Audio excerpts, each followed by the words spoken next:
Nerd News Now. Hey, welcome to Nerd News Now. It's mid-August. I'm with Kyle, Miss Jen, Brainy, and myself, Mark. How is it going, guys? We'll start with Kyle. Kyle, what have you been up to? How's it going? I'm out of the hospital, which is why I wasn't here last week. Um, I just got back from having steak dinner, and I've seen Suicide Squad twice in 2 days. So it's going. And was that because you really liked the movie, or do they have good snacks or whatever? So the first one was because they have good snacks, and I could see it for Yeah. $5. Yeah. So if I didn't like it, like Black Widow, I wasn't out that much. The second one was it would cost me nothing to see it the second time because it was on HBO, and I was able to watch it from my couch and sleep through the boring parts. What parts were boring? Um, some of the whole like exposition-y parts, like in the middle where they're like dealing with the Thinker and talking about trying to save Harley and Ratcatcher's giving you her life story. Oh, so the plot. That's the part you got bored by? The plot was not stellar. A big part of my like for this movie has to do with the soundtrack, which was amazing. For any soundtrack or vinyl collectors out there, go to mondotees.com because they have an awesome Starro version coming out. And of course, always the art on their vinyl packaging is always amazing. But that Hold on, I soundtrack is gotta go buy a spectacular. record. Yeah, that soundtrack is spectacular. Amazing soundtrack, but we expected nothing less from James Gunn, right? I Right. mean, that's kind of when he was picked to do that movie, he doubles as, oh, it's going to be a good soundtrack. Like I worry more about the music he's going to select rather than his directing skills. So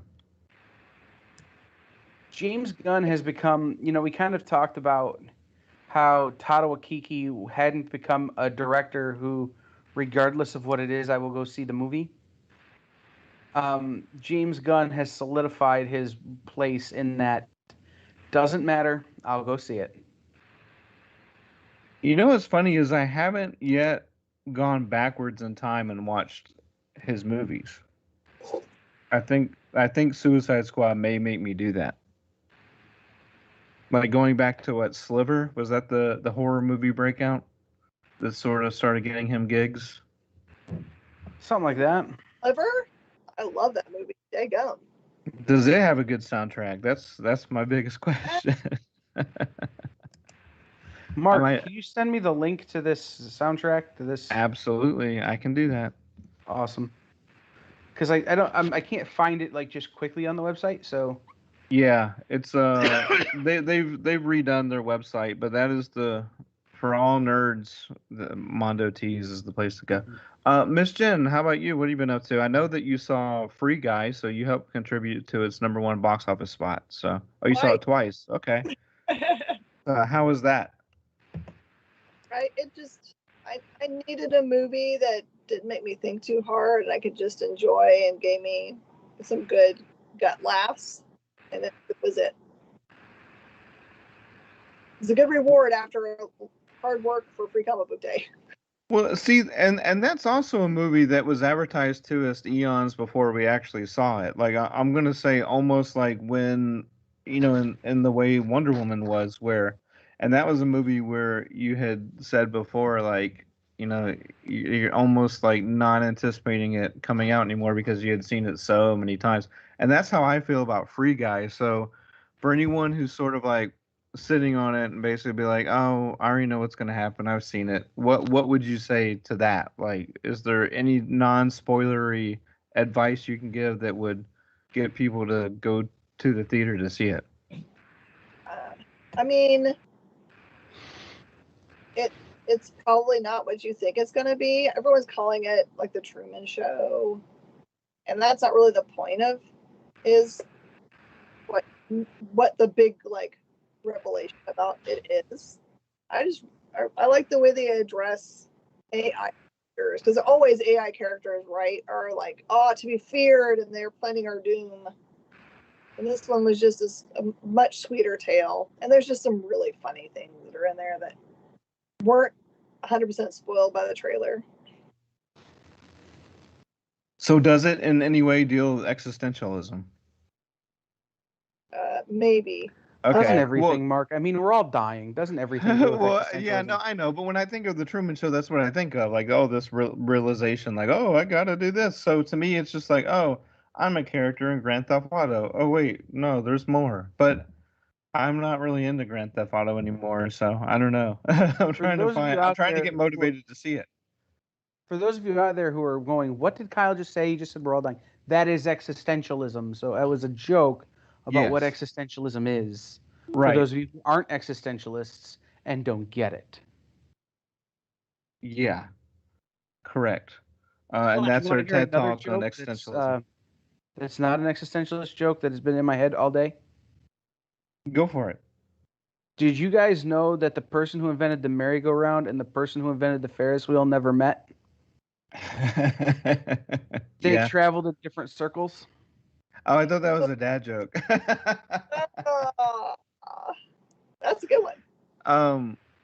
My 5-year-old nephew told it to me, and I'm like, I'm in.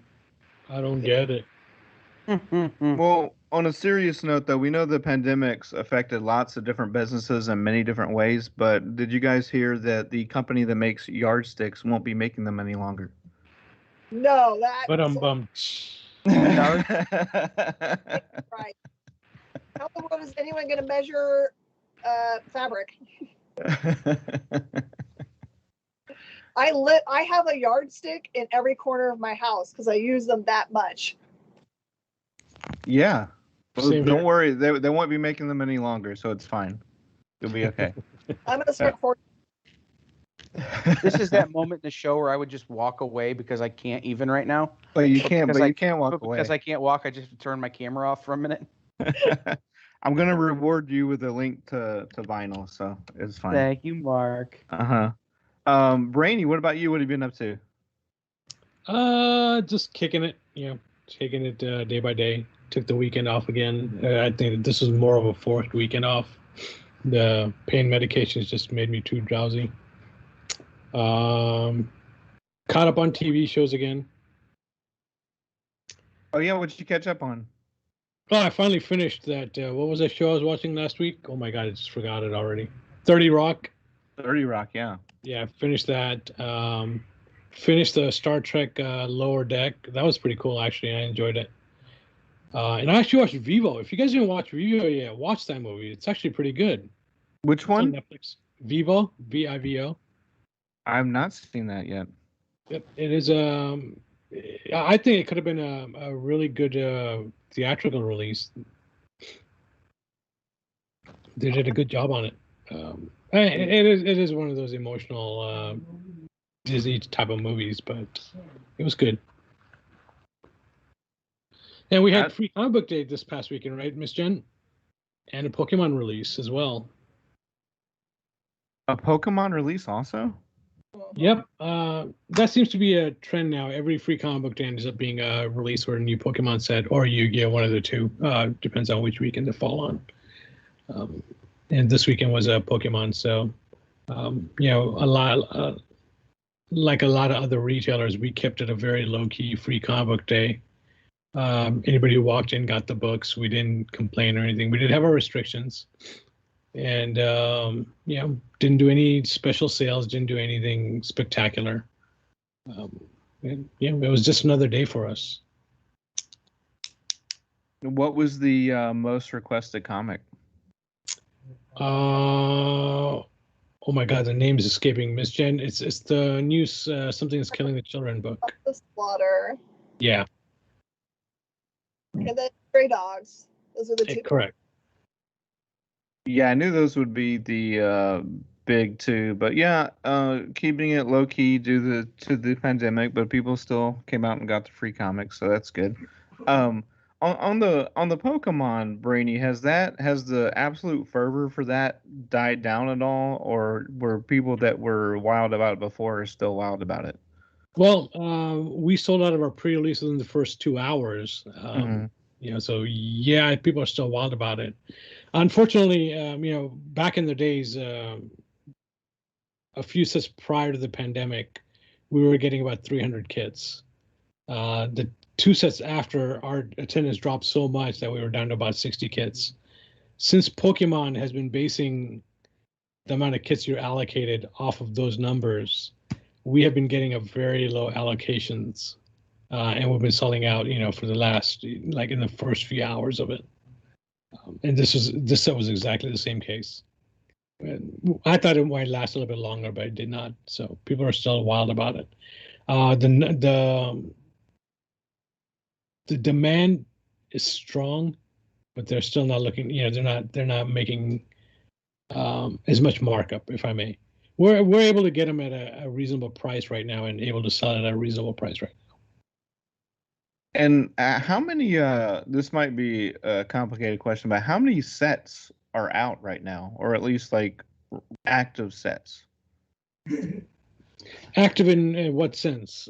Playable, or are we Oh, I talking? mean, I guess still in print for, I guess, printable, in print and playable. Well, the way Pokemon is doing it right now, at least, is they're going back and reprinting the last 2 or 3 sets Okay. batches. But they try to keep only once a new set comes out. I think they only keep that set in cycle, and everything prior to that is whatever's already out in the inventory. But because of the pandemic, because of the huge demand and popularity last year, Pokemon decided to reprint a few sets the few recent sets that they were out of. So right now, I guess the only 2 sets that are going to reprint are Battle Styles and Evolving Skies, which are the most 2 recent sets, I believe. Yeah, I And just didn't. For a company that's based their whole thing on gotta catch 'em all, you'd figure they'd be popping out sets like crazy. So I wasn't sure if they did like them on an annual basis or biannual or every 2 years or what. So well, sets come out once every 3 months, so there's about four base sets every year rather. Mhm. Then there's additional sets that come out as well. There's the specialty sets. They come out with gift boxes and whatnot. So there's practically new Pokemon product coming out every month, give or take. Gotcha. So yeah, I mean, I know there will always be fans of Pokemon. I just haven't heard. I know that like the fervor's died down enough for Target to sort of like be slipping packs back into stores without worried about people being assaulted in the parking lot. But I know that the demand amongst gamers is probably still high, and I just wasn't curious as to what their regular, release schedule was and how that had been affected. So yeah, thanks for Well, clearing that up. I just got an email from one of our distributors about allocations. They allocate every single Pokemon set, Uh-huh. and this one is higher than the last 3 sets I've gotten from that particular distributor. So, and it is it's still not what we had ordered, but it is closer to what we had ordered. So it Yeah. looks like they're catching up to demand rather. And I'm sure for you it's like a fine line because you want the demand to be high enough for everyone to want to come in and buy it, but you also want you don't want so much supply that's just sitting on the shelf, right? So it's like it's got to be sort of like a fine line between too much and too little. Like you want the demand to be high enough to, like, like I said, get people to get up and come to the store and buy it, but Exactly, and get it in their hands. before the pandemic, and even before we saw a slump in Pokemon, we were ordering about 2 cases and then placing reorders. We actually, by the time the slump prior to the pandemic, we were down to 1 case, and we were hoping that would last us at least a month or two. Of course, after the pandemic, that ended up being us ordering about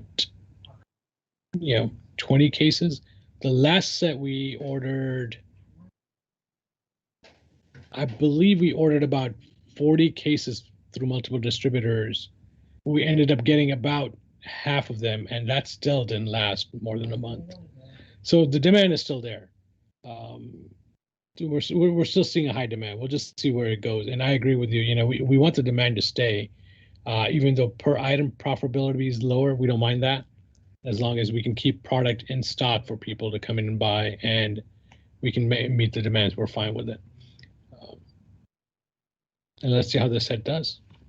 Right. Yeah. Well, I mean, I think it's still overall a really strong market. So we'll see how how it goes. So Miss Jen, you helped Free Guy to have the highest box office with 28.4 million. That's in the first spot. Now you saw it twice. So was that like back to back days? What was that? Saw it on date night with the hubby, and then we took the kids on Sunday. Oh, is it family appropriate?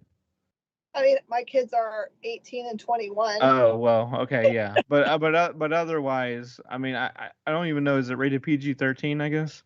It's PG-13. There really Okay. isn't. There's really nothing in it. Violence. I mean, to be quite honest, kids probably see more violent stuff actually playing like a Grand Theft Auto game, right? So, I mean, then that's what it's emulating. So, probably a little bit different there. Now, do they leave it open for a sequel? Sure. Yeah. I mean, I guess anything can have a sequel, right? But I just it would have been interesting if they would have made if they make a video game based on it. I mean, what was The opposite approach. If you're watching it, you're probably thinking to yourself, are they going to make a video based on the movie? Mm-hmm. If they already had one in the can, I would push back on that in my brain, because I'm like, oh, and you're assuming a little bit too much. But if they made one because of demand, then I'd be down with that. I don't know if that makes sense whatsoever, because it would take forever to develop it. So it makes sense that they would already have it started if they were hoping to do it in the next century. But well, and then you would also be competing with the thing that you're kind of making fun of, which is Grand Theft Auto. So people really would probably just prefer the next Grand Theft Auto come out more than anything, I would think. In second place in the box office with over 10 million was Don't Breathe 2, which is a horror movie based on, or the sequel to a movie I never need to see again, which was Don't Breathe 1. So, any horror fans, does anyone check that one out or have any desire to, or seen the first one? I haven't seen it, but I've seen the trailer a couple times, and I like the actor. Mm-hmm. And so I would be completely fine with, watching that, having not seen number one, because sometimes the second one's better anyway. Yeah. Horror films to me are icky, and I guess that's why people like them, because there's sort of like an escape from reality. But some of the stuff that's going on in the first one, no thanks. My line with horror films is that they have to be good storytelling. Yeah. So like A Quiet Place, the second one was just as good as storytelling as the first one. That I need to see still. I really do. I'm interested in Quiet Place too. That, to me, I don't really associate that with horror, but maybe just because it's not slasher stuff. I don't know.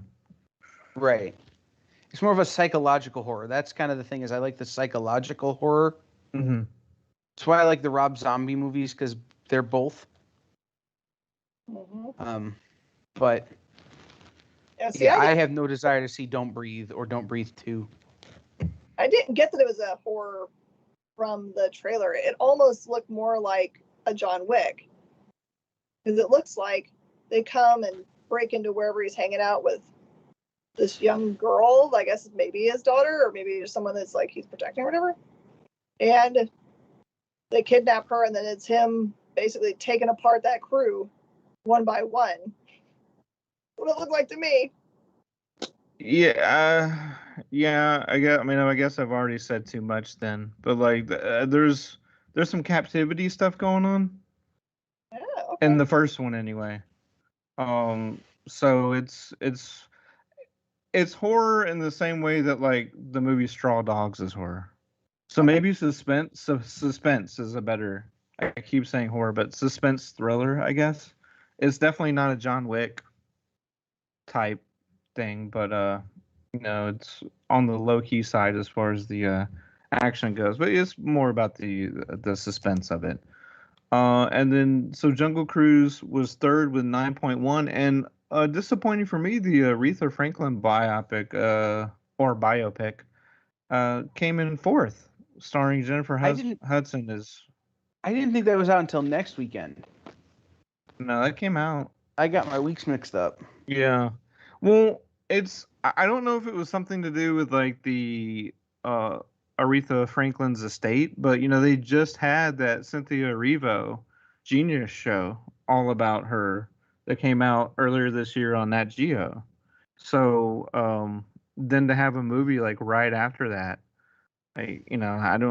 again, like the pandemic and all sorts of release dates and everything else affects box office too, but I would have probably held that till, that seems like a December release to me. Anytime you have a biopic, I just feel like hold it till December, but yeah, it's getting good reviews, and of course, if anyone could pull that off, it's Jennifer Hudson. I mean, So late in her life, but before she was in an assisted living facility, Aretha only lived maybe 45, 50 minutes from here. Mm-hmm. And anytime she went out anywhere in the greater Detroit area, it was a mob scene, right? Oh, yeah, of course. People treated her like the Pope. Mm-hmm. So she would sneak down and shop at the Meijer that's 5 minutes from my house, so people would leave her alone.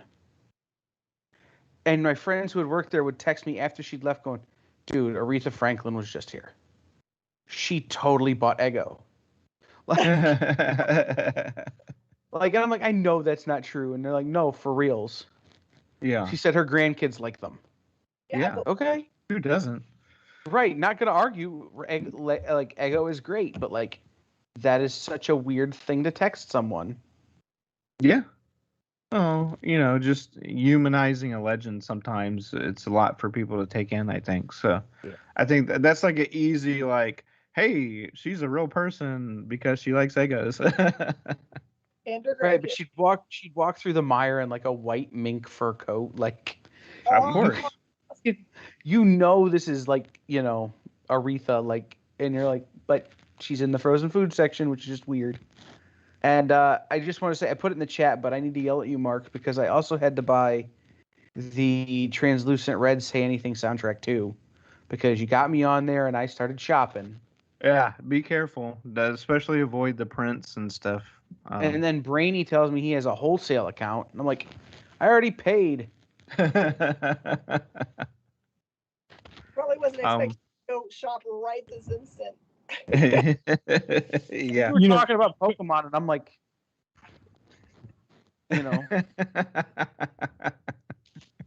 we didn't keep you entertained, so you had to go. That's fine.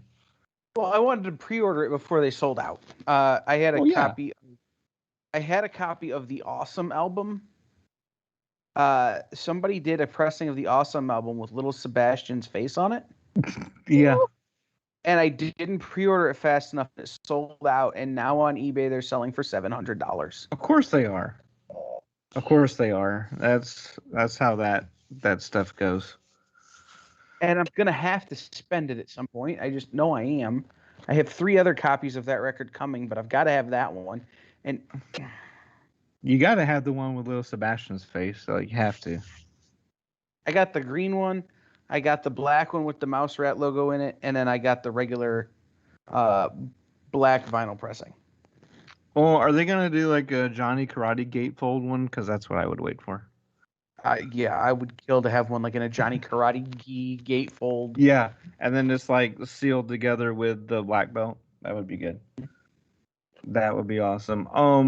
Only other box office news or movie news really is just that Venom Let There Be Carnage has been pushed to October 15th from September 24th. So it always felt like an October movie to me anyway, but I'm sure that has to do with box office numbers and the ongoing That means I struggle. won't see it until November. Probably, yes. Does that put it squarely against James Bond? When is that still a thing? Yeah. I mean, I know James Bond's still a thing, always going to be a thing, but like I haven't heard anything about that movie in forever. That's probably the movie we've talked the longest about to not see. Is there even a trailer? Like I can't even remember now. There is a trailer. There Okay. was a whole thing where a car spun around and shot at people. Oh yeah, and he was probably drinking at some point in there, maybe. I do not know. Does that compete directly with it? Who knows? No, But it's the week after. okay. James Bond is currently slated to be released October 8th. Okay. I feel like they're both going to get pushed back again. I feel Maybe like not. so been having this conversation a lot the last few days. I wouldn't be shocked if by that point movie theaters aren't not showing movies. Like they're back to mid-pandemic shutdown levels. I just in Texas, I can't see anything shutting back down. Now, if you're saying on like a distribution level, like okay, in the Northeast, on the West Coast, we're closed, and the South we're not, but we're not gonna like quote unquote waste new movies until we can nationally have them. Then are they gonna go back to showing Empire Strikes Back and stuff? Right. I think Yes, like that would be, but that's the that's what I'm most saying closed is down it'll be. I think we're going to be seeing second runs or something like that by that point, which, I mean, by October, the second run movies you could put out in October, movie theaters would be packed. You could put all the Friday the 13th, all the Halloweens, all the, Yeah, good like point. it's perfect for Yeah. October. I just, the conversations I'm having with people, it just sounds like more and more like October is going to be this weird time where we're kind of like March of last year.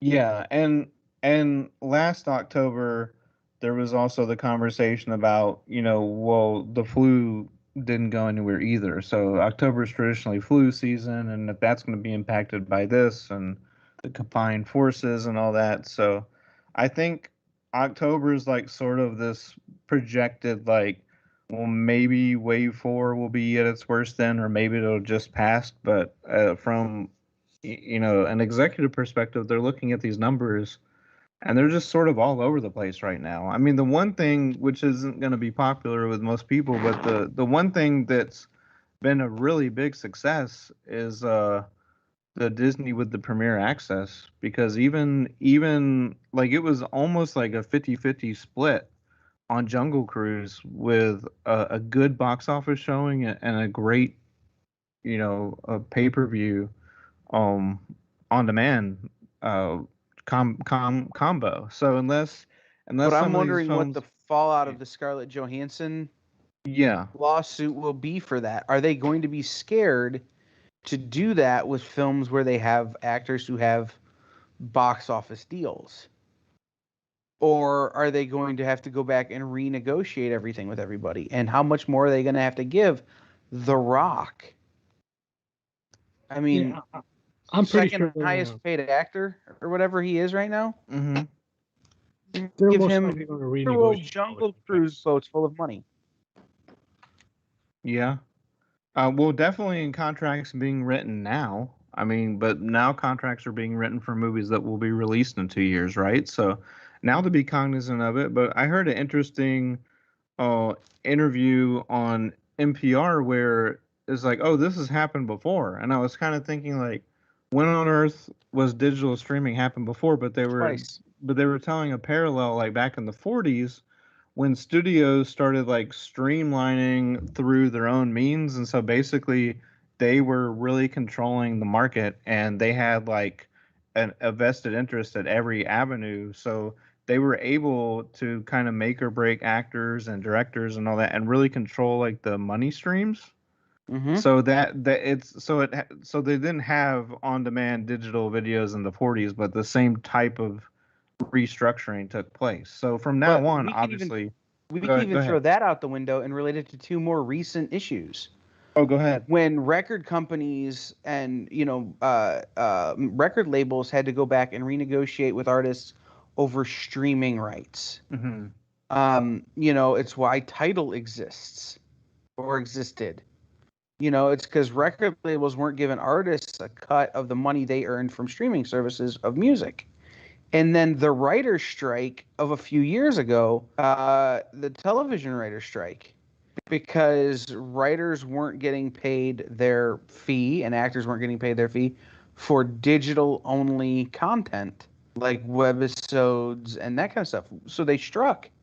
I mean, this is the movies finally coming around and doing that part of it. I was just listening to Greg Daniels talk about what it did to The Office. And how Steve Carell hadn't been the biggest movie star in the world at the time and walked off The Office. They probably would have fired the whole writing staff because they wanted to be paid for web-only content that they were writing. Mm-hmm. But Steve Carell's like, nah, I'm not going to work. So you can pay him or we can just sit here. And Scarlett Johansson is doing that now for movies. It's, look, if you're going to release stuff digitally, pay us. Yeah. I think she's and this is it's going to sound weird. I think she's probably willing to get screwed a little bit on this because get paid a little less than maybe she's rightfully due in order to set precedent so that she can negotiate it better going forward. Yeah. I mean, I think anytime, right. Like, I think she is willing to do that. And she's really only been the only one vocal about doing that because it's been 3 of the most successful movies this year are obviously Black Widow and then Jungle Cruise and then Cruella. And those are also coincidentally all had the same sort of like digital release option. And Emma Stone has not only not said anything about it, but she's already signed on for Cruella too. And The Rock's sort of laid low about it. But I think that, I mean, at some point they're going to have to resolve it. And whether or not that resolution just comes from writing contracts now moving forward, or going back and paying people over the last 2 or 3 years, because a lot of movies that happen to, and I've been curious about what happened to all the creatives behind HBO Max movies where they're just giving them away for free. Like, how did that? And this is my question, right? So when did The Rock write his deal on Jungle Cruise? When did Emma Stone write her deal on Cruella? And when did the deal for Black Widow get done? Are we talking about Scarlett Johansson's deal has been in place since wave 1 or 2 of the Marvel movies? That she gets this percentage of, box office? Is that possibly what we're talking about? Or is it like she did this deal later and just negotiated it poorly? Because I'd be willing to guess that The Rock had some sort of streaming contingency in his contract. Because by the time they wrote that deal, Disney Plus is announced and we kind of know what Disney Plus is going to be. And The Rock is nobody's fool. He's dealt with Vince McMahon. He knows what getting screwed is like. So, is it different for them because of when the deal was structured? I have a friend. And maybe did he just get a better deal on the streaming end? Like, because I doubt in any of their contracts, no one foresaw I think all of these were done before the pandemic hit, right? I believe, because was The Rock already getting 10% of the streaming? Maybe, and I'm just my curiosity comes in are they trying to say that the first day release streaming is different than the 3 month after streaming? I'm wondering if like there was some sort of conceptualized idea there that, oh well, we don't have to pay you the streaming rights until 90 days after the release as it states in your contract, but before the pandemic hit, you wouldn't stream it 90 days before. So there's a lot of little things that could have gone wrong in the wording in that contract. But they had months and months and months to figure this out too, like to preemptively prevent it on both sides. So I have a friend who is a musician who has been successful in the pandemic playing online concerts where you sell tickets, you know, through one of the services and they stream the concert. And their record label is coming back kind of saying, "Hey, you know, this was the deal that you would play X number of shows to the public, but you did that on your own without us. We want some of that money." And my friend's going, "No, you didn't provide anything for this. Like, I did all the marketing myself. I did all of the." And so it's really interesting that my friend's deal doesn't have a streaming contingent in it.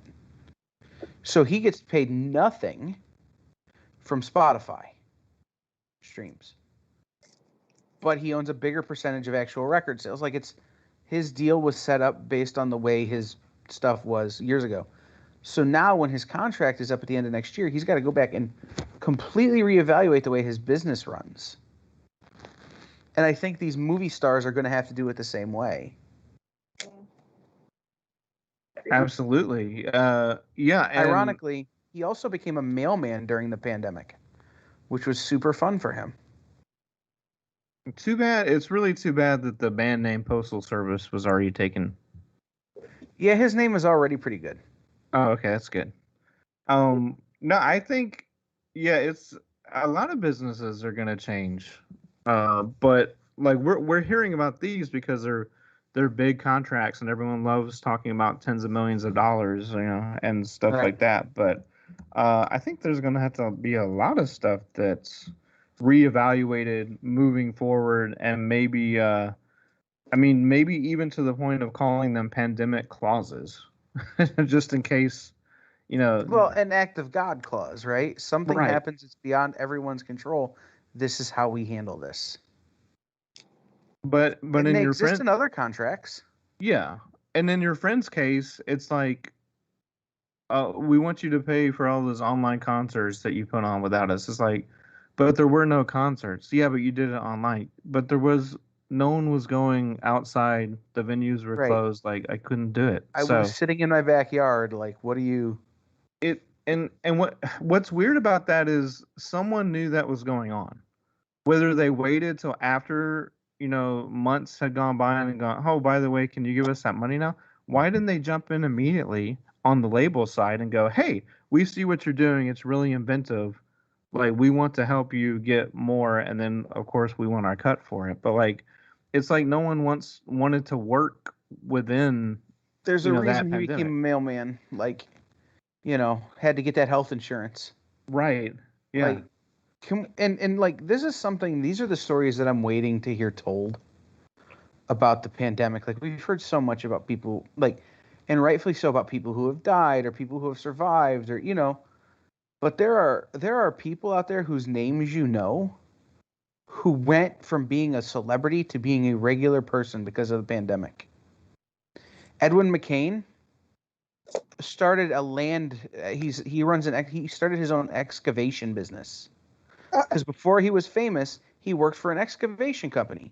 So what did he do? He took his money and bought a couple of front end loaders and a bobcat and started an excavation company. He digs septic tanks and leach fields, like, because he can't tour.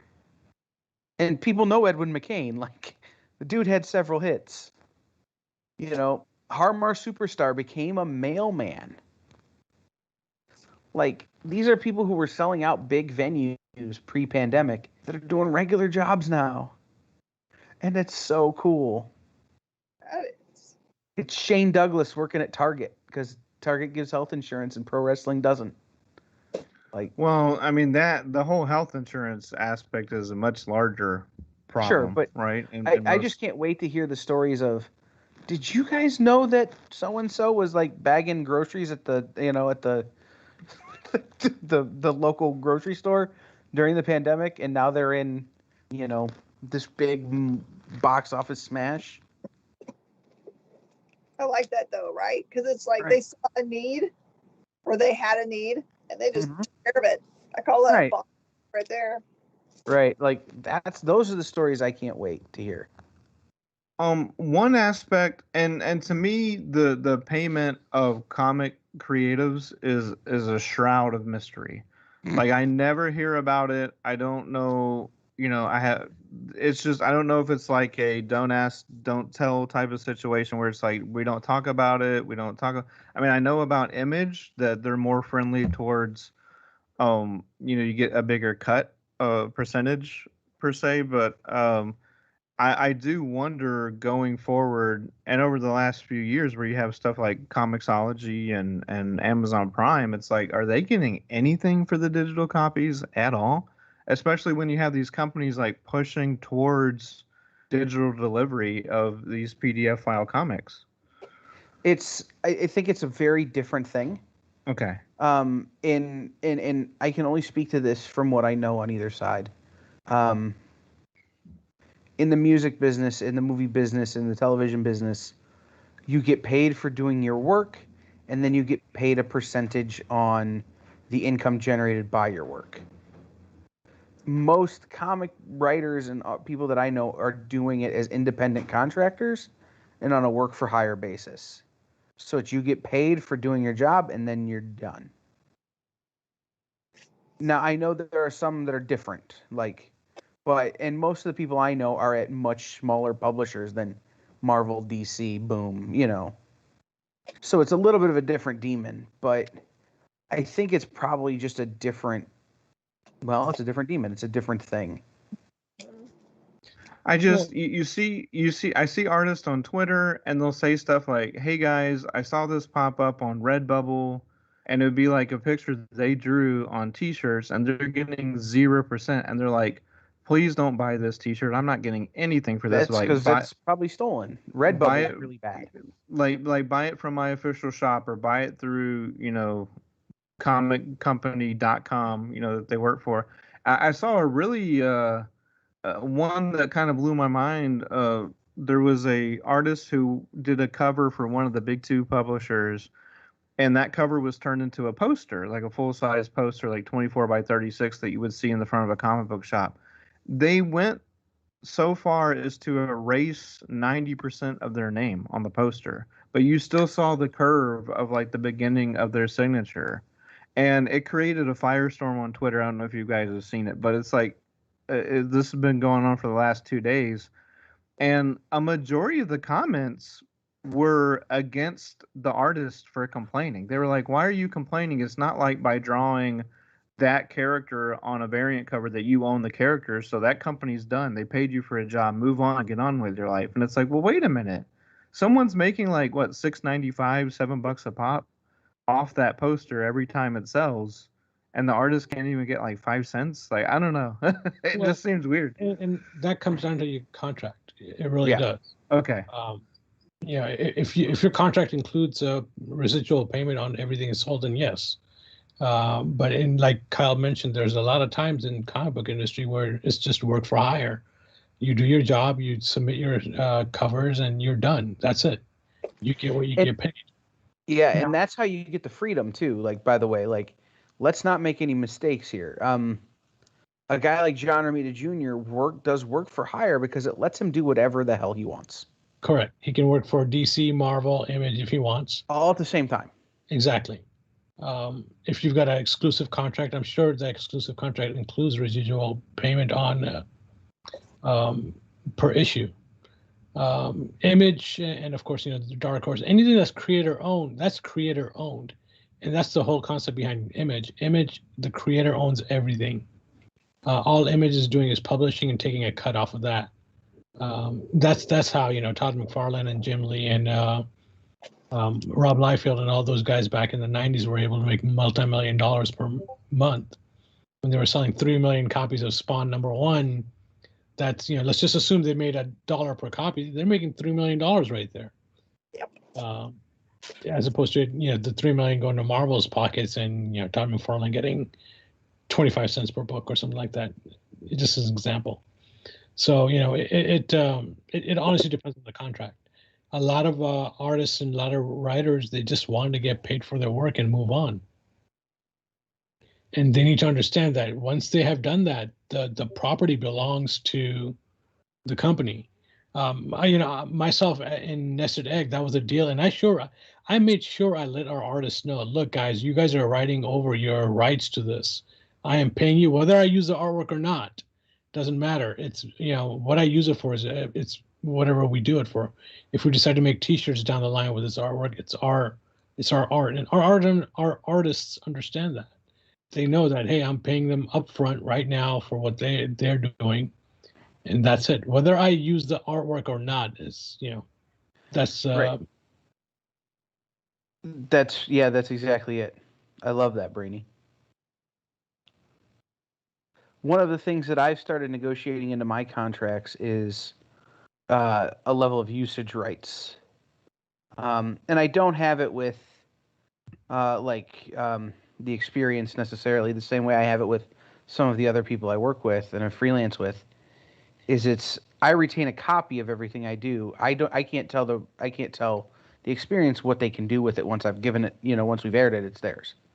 But I have another client that I work with who I retain the sole right to distribute it, other than for the purpose the contract is specified.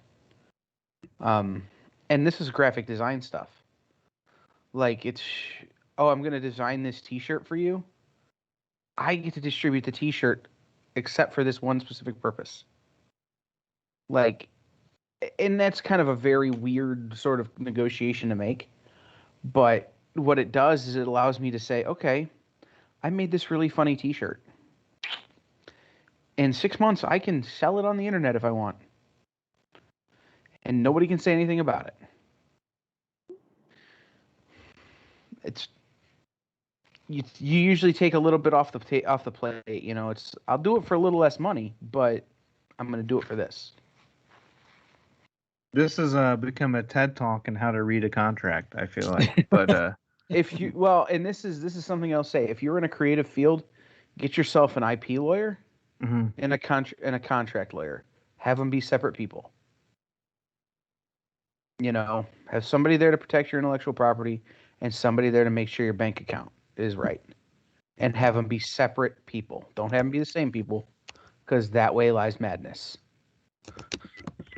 Yeah, I just think as a society, we tend to look at anyone who's at the top of their craft and go, oh, they're rich. But it's not like we've been around long enough to know and been fans of comic books, unfortunately, to see people at conventions who, they started charging for their signature because that was like the only money they were making. And then some older comic vets who were absolute legends, they end up with like GoFundMe accounts because they can't afford, like surgery. Bill Mesner-Loebs was homeless. Yeah. Like, he got saved because a number of people in the Detroit community just were like, look, this is dumb. We'll just buy you a house. Like, whatever. Like, it's like he had to get bailed out on that level. You hear the stories from Neil Adams about Siegel and Schuster. They created Superman and they had nothing. They were living on one guy was living on a cot in his brother's house. Like, and they created Superman. It's better now. Well, only because we know those stories, I guess. Yeah. And when Superman was created, nobody knew what Superman is going to be. It was a one-time job, It's like, yeah, I'm making this little cartoon for kids to read, and that's it. It was never supposed to be a multi-billion-dollar conglomerate, IP, but it is what it is now. Right. I mean, we have those cautionary tales, so we know now. Exactly. That you need to be more careful, because you never know what something's going to be. I like how we've been talking about this so long. Miss Jen bagged and boarded a whole long box of books. Yeah, right? It's great. Yeah, multitasking right there. Well, we might as well just keep taking this into the comic direction, Miss Jen. What's coming out this week? Well, I just have my fingers on the box, which is a book that's coming out from Red 5. I'm super excited about. We actually had them as guests for Free Comic Book Day, so we've already actually gotten feedback from customers that bought them. And they've already started to add it to their pull box, so that's a good sign. Yeah, very good sign. Mm-hmm. So I know that there's a couple of good big Marvel things coming out. There's Kang the Conqueror and the Trial of Magneto starts. which are big storylines, especially the Trial of Magneto. That's going to have big implications for the Hickman universe. That's an interesting title, Trial of Magneto. Because, are we allowed to spoil that or not? What the reason why he's getting tried? I think so. Otherwise, why would he be tried? I mean, if anything, you're gonna make people want to buy it. So yeah, go for it. Go ahead. Well, it's supposedly because he killed another X-Men. How is that revealing too much? No, that's good. No. It's a specific one, but yeah, that's right. Yeah, I'm just trying to avoid spoilers just for those that haven't read the recent issues. So yeah, it's very interesting because of the relationship he has with that specific character. So I'm curious on where they're going with this title.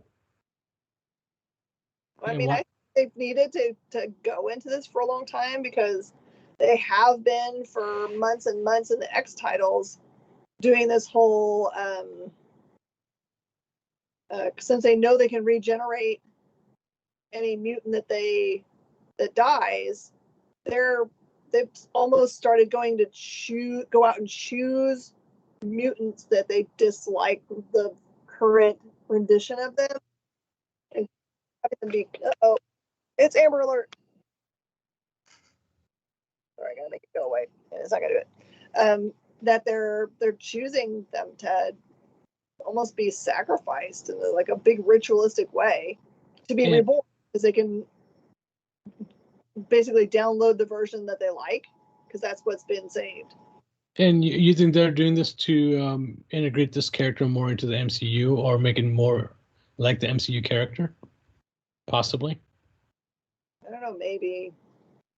I mean, I don't know if they're just going to make him answer for all that decision, although the rest of the, Krakoans seem completely chill with it. But it does have big implications, right? Where you're just like, I'm sorry, I'm just going to murder you. It's a group decision. But the version of you is going to die that we don't like. Yeah. Let's see what the book has to say tomorrow. It'll be interesting. Yeah, I'm excited. There are 3 books that I'm excited for that have been on my pull list since I first saw the solicitations on them. Eat the Rich from Boom Studios. Yep.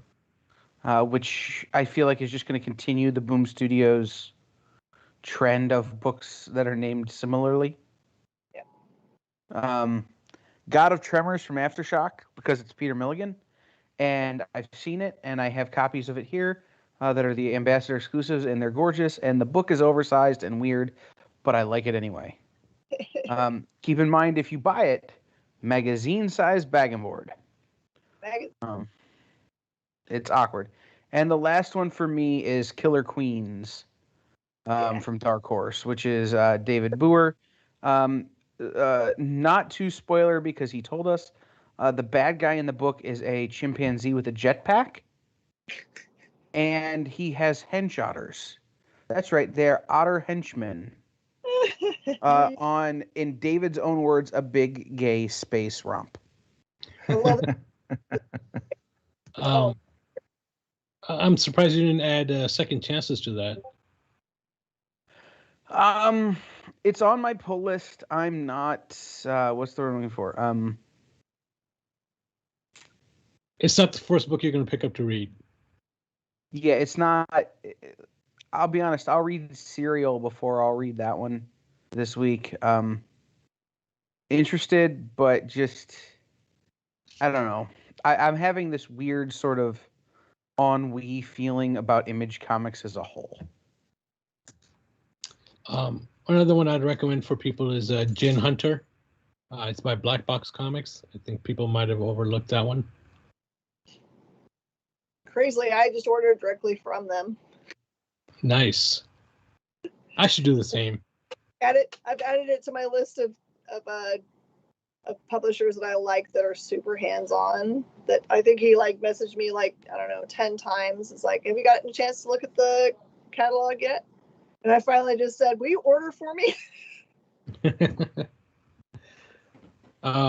Yeah, we've been carrying their books for quite some time, but at a very low, order. I think we're only getting maybe 2 copies, 3 copies per book.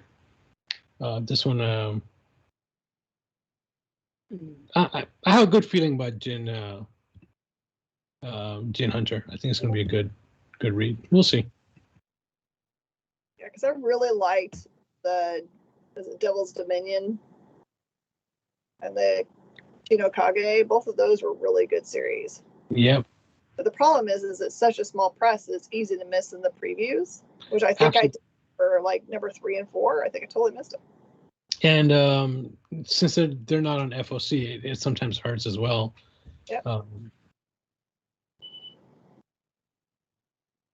What else is Yeah, good? which is why that's not on my list. So I'm gonna have to order it from one of you two. That's fine. Right. We'll like, be happy to serve you. whatevs. Like, Wow, I have a small list this week. A lot of them are variant covers. Interesting. I'm still trying to figure out. There's a Gorillas hardcover that comes out, but I'm still trying to figure out if they misspelled it in this solicitation because I thought it was almanac, but it's spelled almanac. Who's that from? I'm guessing it's going to be Z2, but I'm not sure. Oh, I must have missed that one.